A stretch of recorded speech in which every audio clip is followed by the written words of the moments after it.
जम्मू आणि काश्मीर येथील पहलगाममध्ये 22 एप्रिल रोजी दहशतवादी हल्ला करणाऱ्या दहशतवाद्यांना आश्रय दिल्याच्या आरोपाखाली 2 काश्मीरी नागरिकांना अटक करण्यात आली आहे। या आरोपींच्या चौकशीतून राष्ट्रीय तपास संस्थेला हा दहशतवादी हल्ला करणारे 3ही जण पाकिस्तानी होते अशी माहिती मिळाली आहे।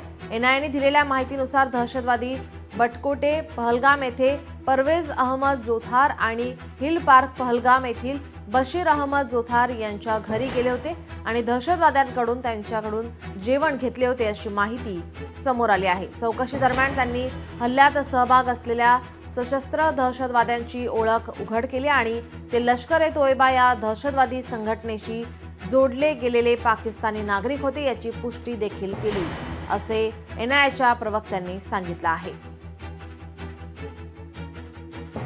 वेगळी माहिती यामध्ये समोर येते। हल्ला करणाऱ्या दहशतवाद्यांच्या ओळखीबद्दल आधी जो समज होता त्यापेक्षा वेगळीच माहिती आता समोर आली आहे। 22 एप्रिल रोजी पहलगाम हल्ला झाल्याच्या 2 दिवसांनंतर जम्मू आणि काश्मीर पोलिसांनी दहशतवाद्यांचे 3 स्केच जारी केले होते, ज्यामध्ये पाकिस्तानी नागरिक हाशिम मुसा अलीभाई उर्फ तल्हा आणि काश्मीरी नागरिक हुसेन ठोकर यांचा समावेश होता।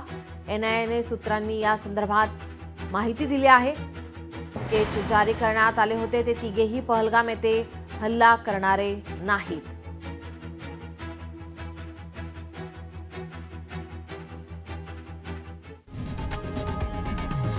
लोकशाही मराठी ऐका, पहा, जागरूक रहा।